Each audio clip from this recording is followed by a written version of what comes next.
said, dog, you dog world, just better make sure they eatin'. I don't wanna hear about loyalty, cause we all got different meanings. You ain't picking up what I'm putting down, you better off just leaving. Welcome to the debut episode of the Outside Eye podcast. Now, this is something I've been pushing back for years. Like, I've been telling myself I'm gonna start a podcast. Let's do it. I want to, it's been times where I even got equipment for it and still like kind of just kept pushing it back. But I told myself in 2026 I was gonna make it happen, and here I am making it happen. I just want to give a huge shout out to all the people who told me to do it over the years, kept pushing me, said I would be a good voice for it. So I'm here now, and I appreciate everybody that supported me. First and foremost, if you're here, you enjoyed the video, please like, comment, subscribe, share. If you don't do that, I still appreciate you for being here. But honestly, the point of this podcast is just to talk sports and have it be a comfortable space for fanatics or even the casual average fan to come on, and just talk about how they view sports, how I view sports. And, I don't want this to be a space where, I'm constantly hate narratives, and I don't want to do stuff for clicks. I want to do genuine talk and love for sports. That's what I have. Now, not every opinion may be positive or, saying I like this player, or, it's not going to be like that. But I don't want to just do stuff for clicks and engagement. I don't want to do that. That's kind of like what I hate most about podcasting now. Like, nowadays is I feel like a lot of things are for clicks and entertainment, and I get that, but you also have to, I want to be genuine. I want to have a genuine podcast, genuine feelings, and genuine people and genuine connections. Now, with that being said, myself, I am, there's a little thing about myself. I am a Philadelphia 76ers fan in basketball, but I do love watching the San Antonio Spurs. Those are probably the two biggest teams I watch in the NBA, but I watch all the teams, but those are probably my two favorite teams, I guess you could say. Shifting over towards NFL, I'm from Buffalo, so, Bills Mafia till I die. It's been like that, born and raised, live and die with the Bills, man. Bills to the bowl. MLB, Dodgers fan. I'm kind of newer to baseball, so, that's the team I went towards. Call me a bandwagon, whatever you want to call it, but that's a team I like watching, and I enjoy baseball. I kind of got into baseball the last 2 or 3, 4 years, something like that. So it's been fun though. It's been very fun. The playoffs in baseball are probably the most exciting out of any sport. Now NHL, don't really watch it. But yeah, those are probably the 3 main sports I really watch. Like I said, I just started to get an MLB. But NBA and NFL have been my niche for years since I've basically been able to talk. But jumping into, the topics for the podcast today, I do want to talk about a lot of things in specifically the NBA today. 3 main things, one being the recent Trae Young traded from Atlanta to Washington. 2, I want to talk about is Philadelphia 76ers contenders or not. And then 3, I want to ask the question of, has offense become underrated in an offensive era? So let's start off with the Trae Young trade. I personally feel like it was a win-win for both sides, but I want to shift towards the Washington side mainly in this topic today. And maybe I want to get to the Atlanta side of it in another episode. But today I want to speak on the Washington side because I feel like 90% of people were shocked that Trae wanted to go to Washington. So I want to kind of break that down and maybe see if I can, think what he was thinking or, look at the genuine aspect of it. Now, Washington is a personally to me, I like watching Washington. They got a lot of young guys making leaps. They drafted Trae Johnson. He's been an absolute sniper from outside. He's pretty sure he's shooting about 40% from the 3 on about 5.2 attempts, so you could just round it down about 5 attempts a game, which is crazy for a rookie. It's crazy confidence. He pulling from half court. I'm not gonna say you have to guard him like Curry, but in a sense you almost have to, because his confidence is through the roof and his confidence matches his skill. So as soon as he crosses half court, he's liable to pull it and make it. It's not like he's just pulling it for bullshit. He makes it. So watching Trae Johnson, you got Keyshawn George. These are all guys who are 22, 23 years old. Trae Johnson's 19. So I think aspect of Trae Young's decision to go there is because I think it's three key aspects. One being they're projected to have $100+ million in cap space in the upcoming year, and two, they have a lot of young talent, as I previously spoke on. And three, I think the organization with the moves they're making with that GM, I think it attracted Trae. Like, they are genuinely trying to become better, which is something a lot of people would say Atlanta had a really bad issue of. Trae Young wasn't really surrounded with the best talent in his Atlanta tenure. So I think that all played a part into it. Washington is a great spot, personally, I think, for him to jump into and, see where it goes. Now, and the franchise side of it, it's kind of a win-win. Like, if it works out with Trae, he's on an expiring deal, you don't have to re-sign him.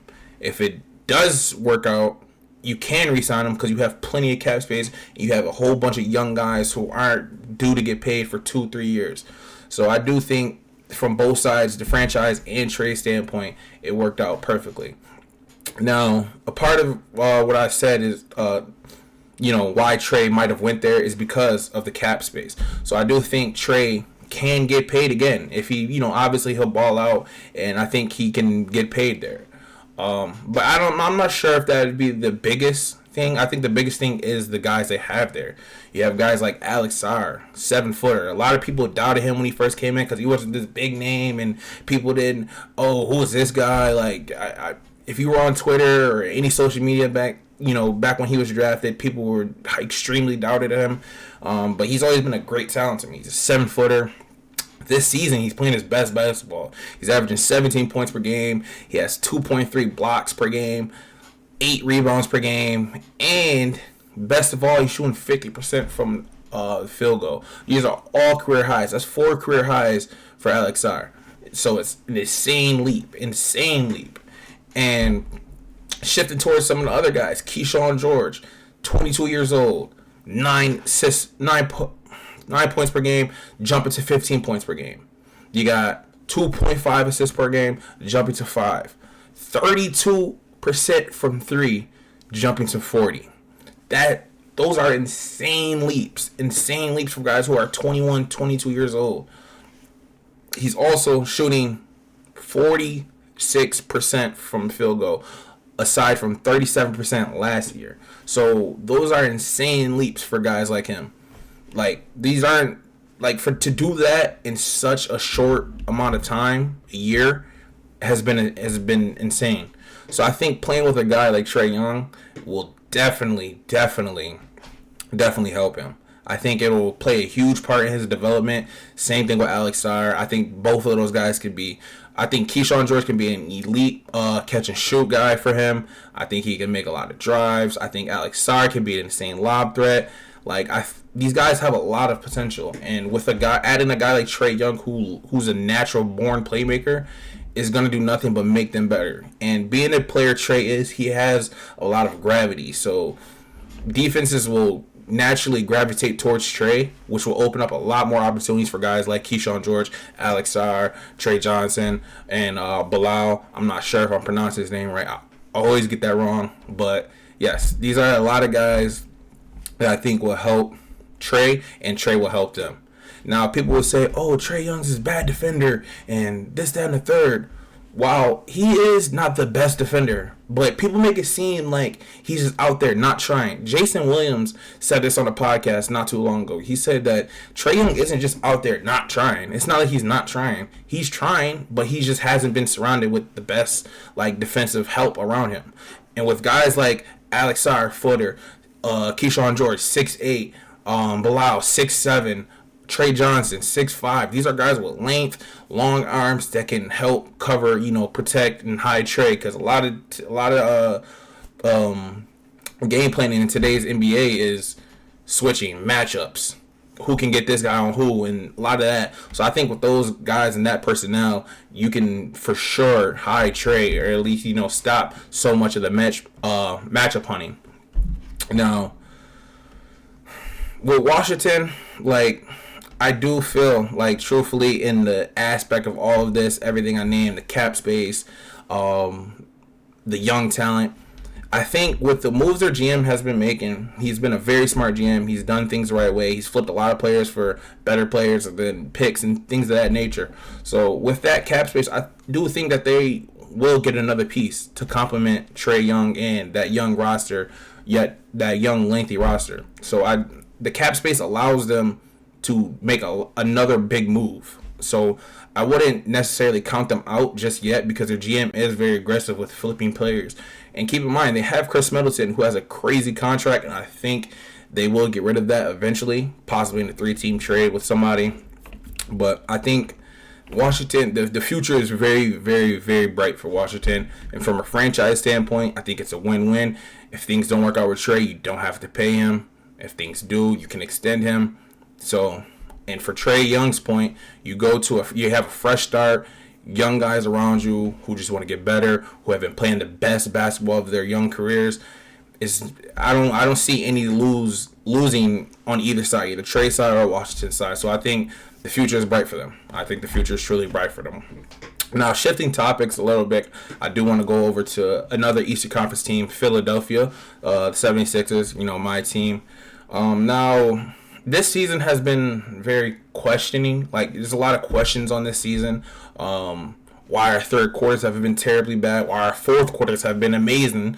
Embiid and PG's health is probably the biggest concern / question. Yes, they have been healthy. They've been playing great basketball. Embiid has been showing flashes of his MVP self. Maxey has been out the roof. VJ Edgecombe, top 3 rookie of the year pick. He's been amazing, playing like a 6-year vet. But the thing with Philly, if you know, it's always going to be injury concern. Specifically with Embiid, and now adding PG to the mix on a max contract, it's even bigger concern. Last year, things went terrible. Embiid went down with injury. PG went down with injury. Maxey had his injury history, but PG and Embiid being on the older side, the back end side of their careers, it's a bigger concern than it is for Maxey or somebody like that. So I think the biggest question this season has been, do you keep these guys and bank on their health, like bank on them being healthy, or do you trade them while their value is high? Now, personally, I think that you should trade these guys while their value is high, because I'm gonna be honest. I think both of these guys are one injury away from their career not being the same anymore. Now, Embiid did have surgery on his knee from the same doctor that repaired Kawhi's knee, and Kawhi's been playing the best basketball of his life. And so has Embiid. He has been playing just like his MVP self. He's been out, a few times for injury management and, ankle or, other things like that. But I do think that you should trade these guys while you have the chance. Now, people will say, oh, no, you're crazy. They're playing the best basketball. Nobody can guard Embiid. Embiid is probably, in my opinion, is probably the most skilled all-around big of all time. That 23 to 24 Embiid, when he won MVP, is probably the most skilled big I've ever seen in my life. Like, I'm sorry. He was elite defensively, elite offensively. He was just amazing. So I do think, and for him to be playing like that throughout all the injury history he's had over the past couple of years has been nothing less than amazing and the best thing that can happen for Philly at this point in time. But I do think if you can get something especially a boatload of picks or young players, things of that nature for Embiid, while his value is this high, I do think you should jump on that. Especially with VJ Edgecombe showing his capabilities. Maxey clearly has been the franchise player for the past maybe 2-3 years. Even Embiid has said it himself in post-game interviews. So I think you build around that. You build around the VJ, the Maxies, the McCain. I think you build around that instead of banking on Embiid and PG's health. Because if you're banking on that, history is telling us it's not going to work out in Philly's favor. It's not going to work out. Those are two guys who are on it. Crazy high contracts. Some would say PG was overpaid when he came here, but it is what it is. So yes, I do think you trade these guys while their value is high. Now PG's value, on the other hand, may not be as high as Embiid's, but PG has come out and said in an interview that he knows his role now. He knows he's on the back end of his career. He knows what he has to do. He knows he's probably going to be the third, fourth best guy on certain teams, and specifically Philly. He's been probably the third, fourth best guy. So he understands that, which is very weird for a player of his age to understand that and be okay with that. A lot of guys want to still be the guy, still be the star. And knowing PG's history, that's all he's been. So for him to be able to accept that and understand that's who he is now has been amazing. So I do think that part of him knowing that makes his value a little bit higher. So I think if you can get rid of him in that contract, then you should definitely do it. There's no debate. Now, would I say Philly is wrong for banking on these guys' health and hoping they can contend? No, I don't. Because like I said, they've been playing the best basketball we've seen in recent years. So I don't think it's necessarily the wrong decision, but I think the better decision would be to trade these guys while their value is high. Now, Nick Nurse has been a very, very questionable coach. Last year I did, in a sense, give him not necessarily the benefit of the doubt, but I do think that, last year was extremely hard, will be extremely hard for any coach. You dealt with injuries from your top 3 players. It was hard to make anything work. So I don't necessarily blame him for that. But this season he has been relatively, I'm not going to say bad, but he hasn't been great. Third quarter for Philly have been bottom of the league worse, terrible, garbage. Coming out of halftime, Philly's third quarters have been bottom of the league, terrible. Hasn't been good. I do think that coaching plays a part in that because you have guys like Jared McCain. Yes, he has come back from injury this season, and he hasn't been playing the best, but I do think the consistency in his minutes have been too shaky for him to get a rhythm. And I don't think Nick Nurse necessarily sees a role for him on this team, which, while I do think he should have a role in this team, I don't think he should bank on Quentin Grimes as much as he does, because we've seen what we've seen what McCain can do last year. He was easily going to be Rookie of the Year before he went down with his injury. So I think Nick Nurse doesn't necessarily see a spot for him on his team, which is kind of crazy to me. But I think Nick Nurse may have to go. I want to say give him more time, but it's kind of that's why I said there's so many questions for this team. Do you give Nick Nurse more time? Do you bank on these guys' health? I think Philly is at their best healthy. I think we are contenders for sure, but I do think Nick Nurse might have to go, especially when you have a guy like Mike Malone, championship winning coach, sitting out there unemployed. I do think you should transition towards that. Nick Nurse has been he's been a good coach in my opinion, but I do think he banks a lot on his best plays. He doesn't necessarily draw a lot of things up in fourth quarter crunch time. You see if you go back and watch any of Philly's games, it's kind of just hope Maxey does something spectacular, or Embiid when he's playing, and kind of just you roll with that. And granted, that's nothing wrong with that. And Maxey is playing the best basketball of his life. Like I said, Embiid has been playing MVP level basketball. But when you're going against teams who can game plan against that, who has the personnel to stop these type of players, just banking on them going out there and iso ball and or running a little pick and roll with them too isn't going to be necessarily the best thing. Sometimes you have to run sets, run plays and things of that nature. I think a lot of times he goes out there and it's just give Maxey the ball, let him iso and then see what happens, or let him be iso and see what happens. That's been a lot of Phillies basketball, and I don't think that's very productive, especially come playoff time or play-in time, wherever the case may be. So I do think Nick Nurse's era is coming to an end in Philly. Now I do think he can be better. I do think he can make adjustments. We've seen him in his championship run in 2019 with Kawhi and the Raptors. So I do think he has the potential to be a very, very, very great coach in this league. But as of lately, he hasn't been the best. Now, all in all, I do think Philadelphia can be serious contenders in the East. Like I said, healthy. I have them personally. No bias. Like, you might be a little biased. I'm not gonna lie, but I do think they can compete with anybody in the East. Healthy. You got the Celtics who have just Jaylen Brown. They've been playing amazing basketball. I don't think anybody's seen them playing this level of basketball without Tatum. So I do think they can always give us a run for money. It's always tough with Boston. You got the Knicks. I personally don't necessarily believe the Knicks are serious contenders, especially with Cat on their team. You got the Bucks. They're kind of everywhere. Sometimes they're the best team in the league, and then Knights they look like the worst team in the league. I don't think they're as big as contenders as they were. I think honestly the biggest competition would be Boston or the Orlando Magic. So I do think, and that's at Philly healthy, but it's like banking on Philadelphia's health is probably the biggest concern you can have. So I think that will.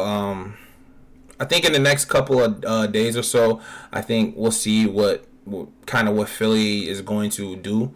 I think reports will come out. I think Philly will shop Embiid, see what they can get for him. But I'm not too sure that we'll make a move on him. I don't think Daryl Morey will get rid of Embiid. I don't see that coming. Even though ideally I think we should. But if we were to just keep this roster, I do think we should go for like a wing kind of player, like a Trey Murphy or somebody of that stature. And reports coming out saying that the asking price for Trey Murphy is just a first round pick. So I do think you should give that up for a player of his stature. So we'll see in the next couple of days or so, the next couple of weeks, coming up on the trade deadline to see what reports come out about Philly, what moves they make. Ideally, I do think we should trade Embiid and PG, while I think this would be the highest their value will be for the rest of their careers. So we'll see how that goes. Now, shifting towards the next topic, I do the question is, has offense become underrated while we're in an offensive era? Now, a lot of people will tell you, oh, nobody plays defense nowadays. It's, heavy offense, heavy shooting threes. And I do personally think that is true. It's a very offensive era. But at the same time, I think people are starting to underrate certain offensive players. And you're going to say, oh, what do you mean by that? I think you could look at three examples. Cam Thomas, Trae Young, Luka Doncic. I think those are three perfect examples of why I think offenses become underrated in an offensive era. Okay, let's start with Cam Thomas. I pulled some things up here. He is the youngest player to score 40 plus in 3 straight games. He has the most 40-point games before turning 23 in history. Like, I don't think people understand how crazy that is. Now, granted, people will say defense wins championships. Okay, that may be true, but you still have to put the ball in the basket. And Cam Thomas does it at an elite level, a level that not many can do it. So when you had the reports coming out, Brooklyn doesn't want to pay him. He may be asking for too much money, but not wanting to pay him at all, have him playing on a qualifying offer is insane to me. He's a talent that you don't come across very often. A lot of people say, oh, you can find anybody that can score the ball, but not at the level of Cam Thomas, not as elite as he can. So I think Brooklyn is kind of a dumpster fire right now. I think, Michael Porter Jr. is there. He's playing his best basketball. I think, and they're getting ready to send him somewhere. He'd probably end up as a Warrior or a Piston. So I don't think Brooklyn is necessarily the best place for any young player, especially a player like Cam Thomas. I do think eventually Cam Thomas will be he'll leave there after this year and playing on a qualifying offer.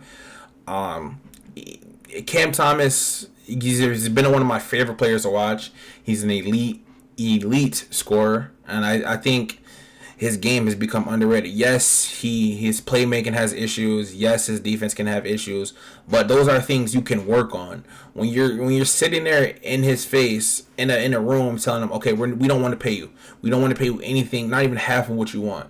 We believe you don't do enough things on the court. It's been times when as a starter, he's averaging 24, 25 points per game.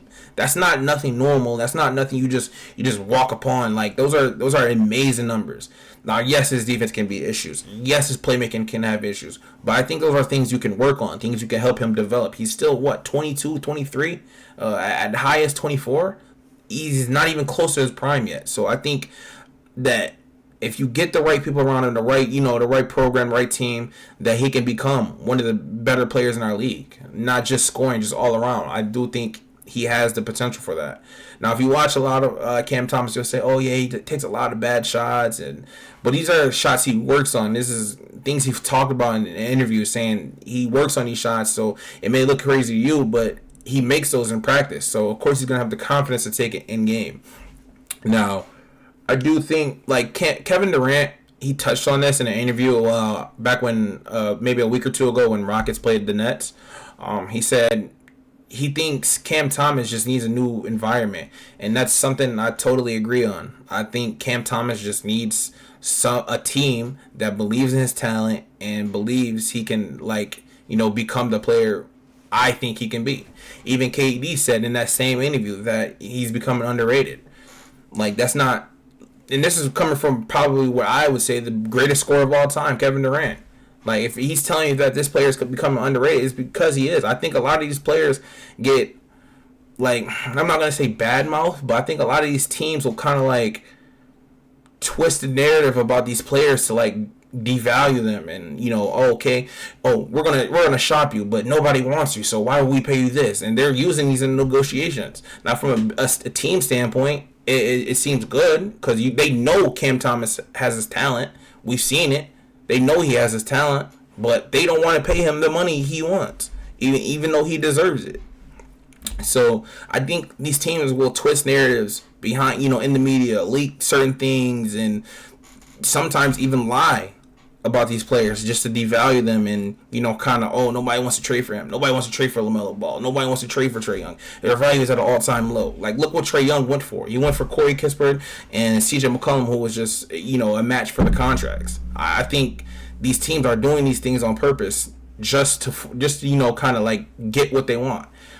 Now, from a player standpoint, it's shady. It's shady. And these are why these players will do things like people will call them divas and things of that nature, but I don't think they're divas. I don't think they're,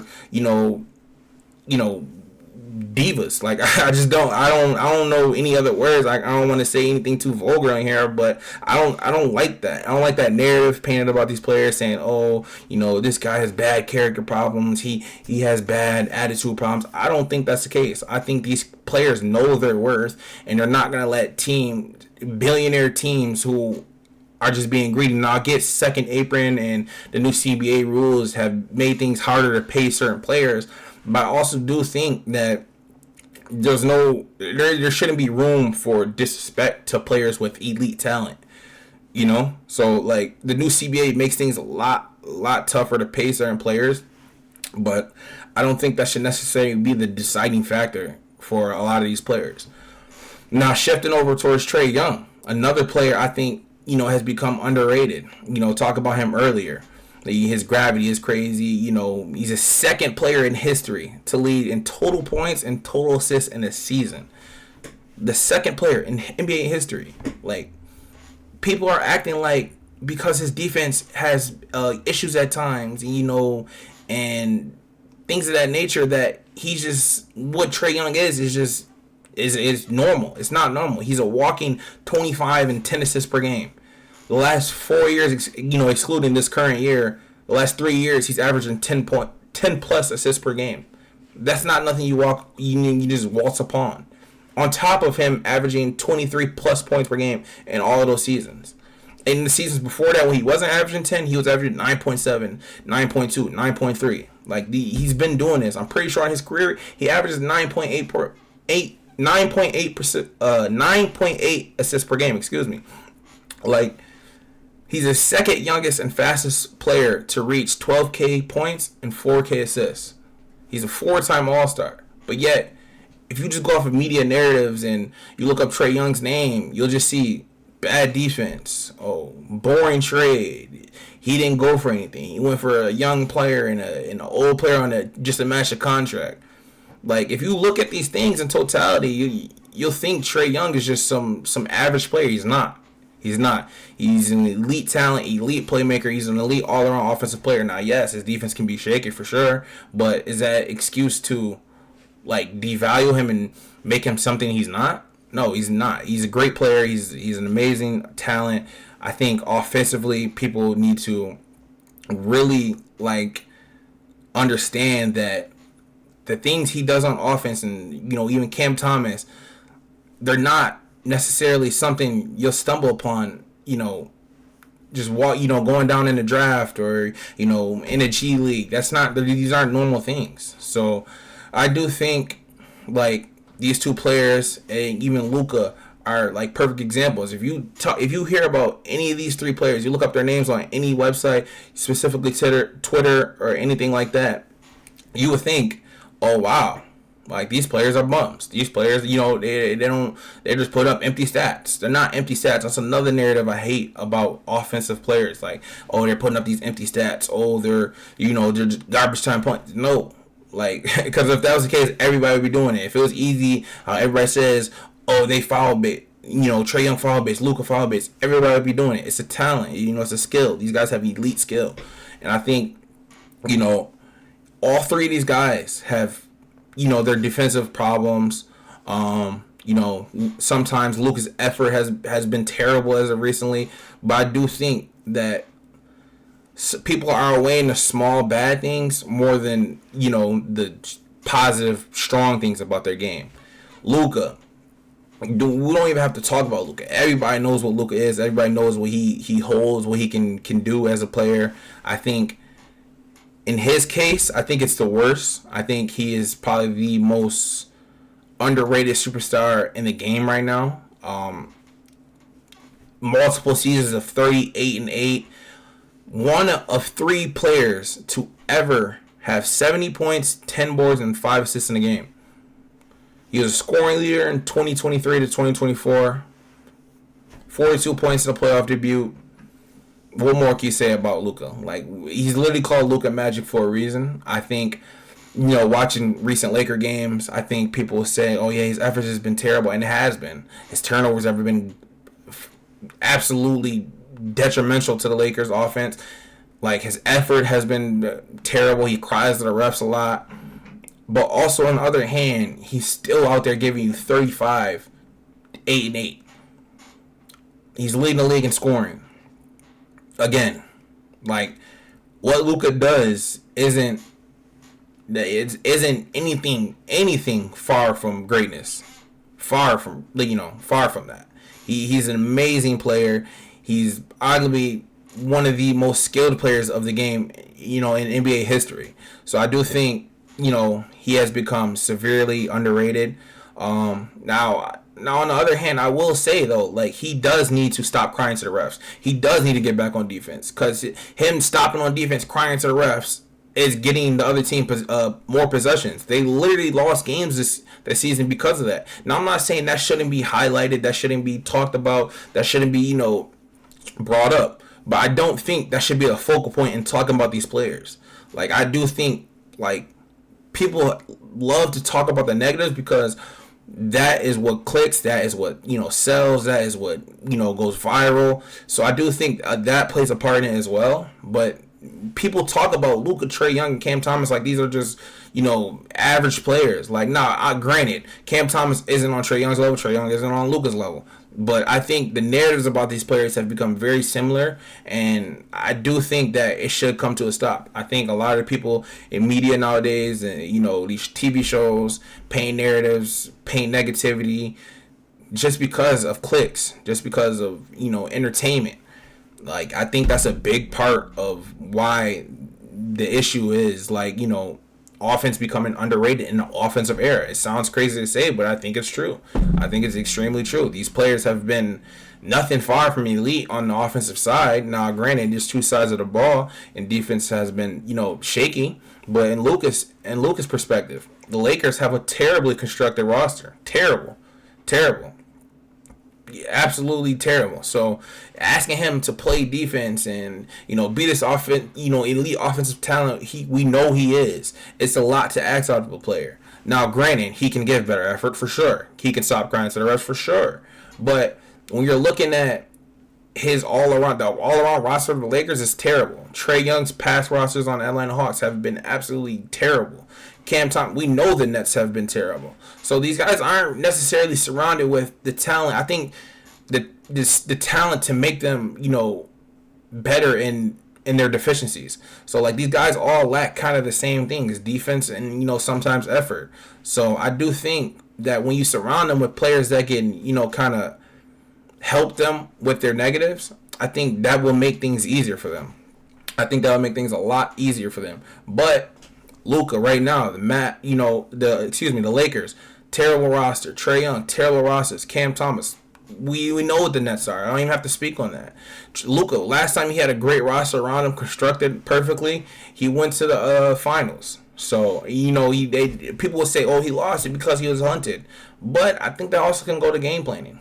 Now, granted, Luka this year has been better on defense than I think in other years if you really watch. Because if you just go off, these highlights and oh my God, it'll be a 1 minute highlight of highlights of lowlights, I should say, of Luka's defense and his effort. But nobody is out there highlighting when Luka's diving for balls, Luka's getting these steals. Now, like that's what I mean by things are done for clicks and entertainment. Negativity attracts those things. Negativity attracts the viralness.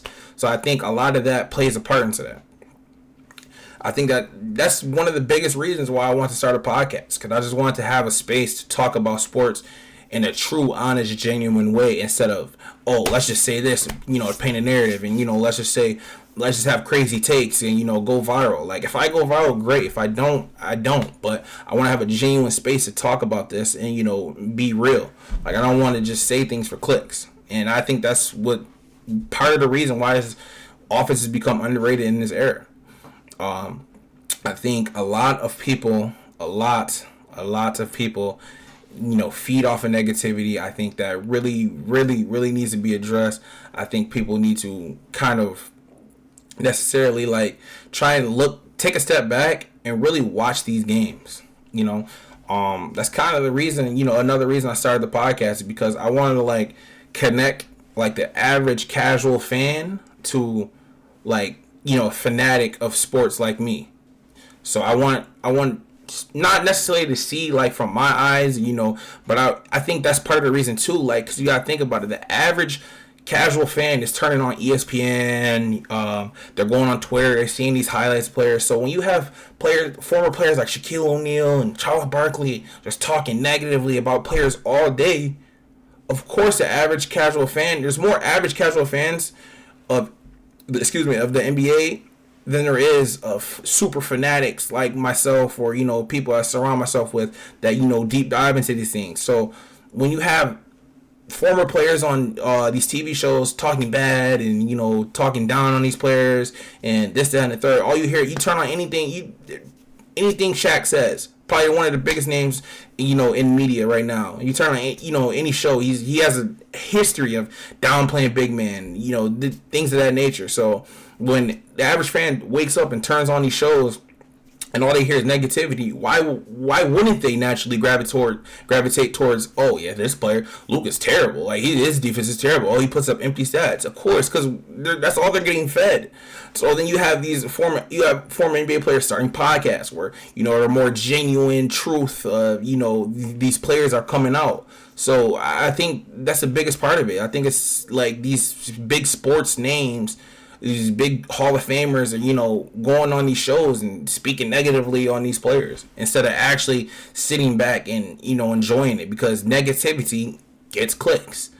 So I think that's the biggest part of it. I think former players in the media and all these viral engagement farming, whatever, people say nowadays, I think that plays the biggest part in it.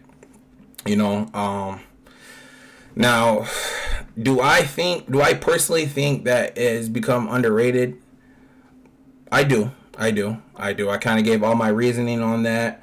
I think that these players can change the narratives around themselves.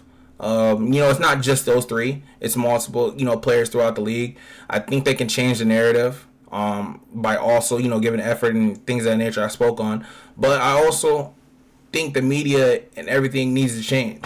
Now, do I think it will change? No. Probably not anytime soon. Because, like I said, the average person, gravitate towards negativity. Like, when you got a headline in capital letters saying, Shaq calls this player a bum. You got, shocked emoji, shocked emoji, shocked emoji. Person's gonna, lean towards it. Oh wow, what did Shaq say? Damn, this player's a bum. Scroll again. Shaq calling this center a bum. That. Now, granted, those are funny. They're sometimes they're funny or whatever the case may be. With certain jokes and stuff like that. But when you're talking about a player and you're being negative and making all these jokes, I think it's kind of corny. I think these guys are kind of just like puppets. Just saying things for entertainment. But yeah, I think those players I named, other players in the league are still very elite talents. I think they should be taken, they should be appreciated more and not taken for granted, because we're in we're probably in the most competitive era in basketball history. I think, well, maybe competitive is the wrong word. I think it's the most talented era that it has ever been. But that's all for today, man. That's all for today. It was a great debut episode. I'm really, really glad I did this. Things are going to get better. I'm going to talk better. I'm going to look at the camera more. I'm going to do things of that nature. I'm going to get better. Just stick with me. I'm going to have guests on soon. But yeah, I'm excited, man. I'm excited. I'm happy I did this. I'm happy for anybody who watches this. I appreciate everybody. Please like, comment, subscribe, share it, do whatever you may do. But I'm appreciative for anybody and everybody who's helped me on this journey, who's told me to start this, who's watched this video, and I can't be more thankful, man. I promise, I may have some flaws throughout this video, but I'll work on it. I'll review everything that I do. Every video I make, I will make things better. But yes, I appreciate everybody tuning in, and until next time. This is the Outside Eye Podcast debut episode ending. I'm your host, Tyler. I hope everybody has a great, safe week. Whenever you watch this, I hope your day is blessed. And I'm out of here, man. Can't believe she ain't know I was one of them ones that said you ain't know that. But it's cool cause I told her I ran out of love. I really don't care that I'm poppin'. I feel better when I'm going shopping. And to all of the homies, they